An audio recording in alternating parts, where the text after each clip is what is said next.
Welcome to the Deep Dive. We're here to cut through the noise and get to the core insights from sources you care about. Today we're digging into something really practical, English listening comprehension, especially how it works in exams like Cambridge. Our source material, it's from a popular language learning podcast script, so it's got that real-world angle, whether you're prepping for a test or just, trying to sharpen your ear. Okay, let's unpack this. Yeah, it's interesting, isn't it? Because our mission here, it's not just about cracking an exam code. It's really about pulling out those key insights, those nuggets that help build a skill vital for, well, just understanding people better, broader communication. Exactly, not just test questions. Right. We're looking at what prepares you for a real conversation, the fast pace, the nuances. Precisely.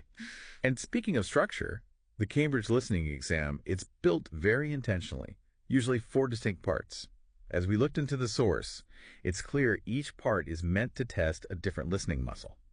Part 1, for instance, it really zeroes in on catching specific details in short conversations, little snippets. Then you get Part 2. That's typically a monologue, maybe instructions, maybe a short talk. Part 3 ramps it up a longer chat, 2 or more speakers. So you have to track who's saying what. That's often a tricky one. Yeah.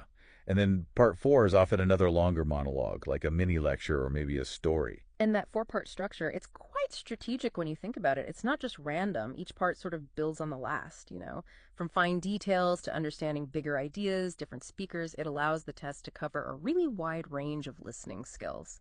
Much like real life, honestly. You need different gears for listening. Right, it adapts. And the source pointed out the common question types you'll face.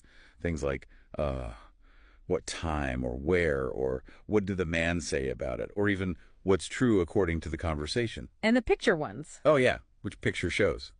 They're laser focused on specific bits of information. And the crucial tip from the source, the one about keywords, who, what, when, where, why, how, that's not just like basic advice, it's really about how we filter information. These words act as signposts. They help you cut through the noise, especially when there might be distractors, and grab the info you actually need. It's about efficiency. Exactly. Efficient listening, not just hearing everything. That makes a lot of sense. And to help with that focus, the source also points out key vocabulary areas that pop up again and again, like time expressions, 8:15, that sort of thing. Tricky ones sometimes. Definitely. Then directions, next to, opposite, on the corner of. Daily routine stuff, too. Catch the bus, do homework, and, of course, feelings. Excited, bored, angry, worried. And you might wonder, well, why these specific topics? It's because they're the bread and butter of everyday chat, aren't they? Making plans, finding your way around, talking about your day, expressing how you feel. These aren't just abstract test concepts, they're real-life interactions. Testing these areas checks if you understand meaning in context, not just isolated words. Right, the practical stuff. Now, here's a statistic from the source that really made me pause. Get this. Cambridge English exams are taken by over 5 million people every year. Wow. In more than 130 countries. That's huge. It is huge. And it really shifts the perspective, doesn't it? It's way more than just a test. It's become a kind of global standard. You mentioned Spain, parts of Latin America. Some places actually weave these exams right into their school systems. Really?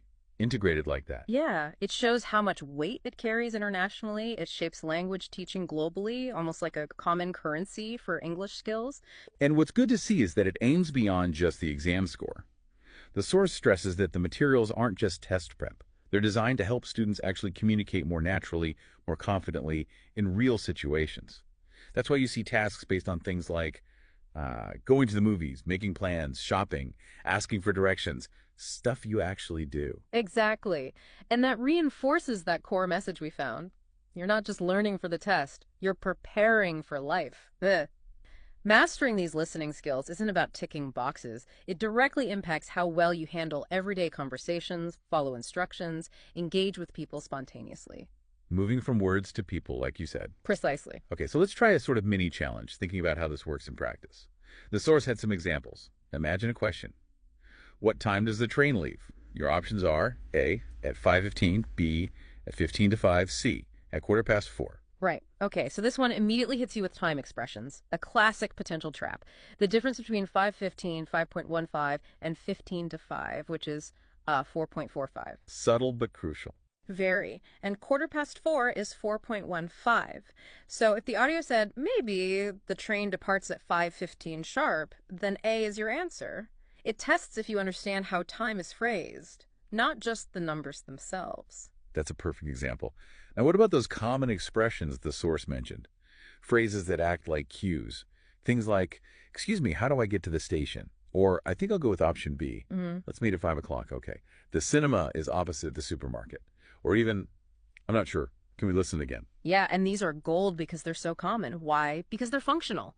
They signal things like asking for help, making a choice, suggesting a plan, giving locations, expressing uncertainty. Recognizing these chunks instantly helps you understand the purpose of what's being said, not just the literal words. It speeds things up. Like conversational shortcuts. Kind of, yeah. Understanding these patterns helps you anticipate and process faster. The source used a great analogy here. It said, understanding listening tasks is like solving a puzzle.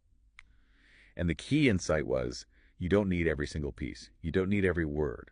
Absolutely, that's such an important point. Trying to catch every single word is, well, it's exhausting and often counterproductive. Effective listening is more about identifying the key information, using context, and getting the overall gist, piecing it together. Avoids getting overwhelmed. Right. It helps you manage the flow of information, synthesize meaning. Even if you miss a bit here or there, it's more efficient. And if you don't get it right away. Yeah. If you're struggling. The source was pretty encouraging, basically. Don't get down about it. Yeah. Your best friends here are repetition, staying curious, and just getting exposed to real English. Yeah, and that real-world exposure doesn't have to be complicated. The source suggests really accessible stuff. Use songs, podcasts like this one, hopefully, YouTube, even cartoons, anything that gives you real English in real situations. Variety is key then. Definitely. Different accents, different speeds, different contexts. It trains your ear to be more flexible, more adaptable, makes learning feel more natural, less like a chore. So as we kind of wrap up this deep dive, the main takeaway seems to be that learning English, especially listening, it's a journey. And every bit of listening practice connects to your goals, whether that's an exam or travel or just feeling more confident at work. And maybe one final thought to sort of mull over. Beyond just language, this skill of active listening, pulling out the important stuff, not getting lost in the detail that's incredibly powerful everywhere. In today's world with so much information flying around, being able to listen efficiently, to learn discernibly, that's a huge advantage in any field, any challenge. That's a really powerful point. It's a skill for life, not just for language. Well, thank you for joining us on this deep dive. We hope you can take these insights and apply them to your English learning or anywhere, really, where deep listening makes the difference.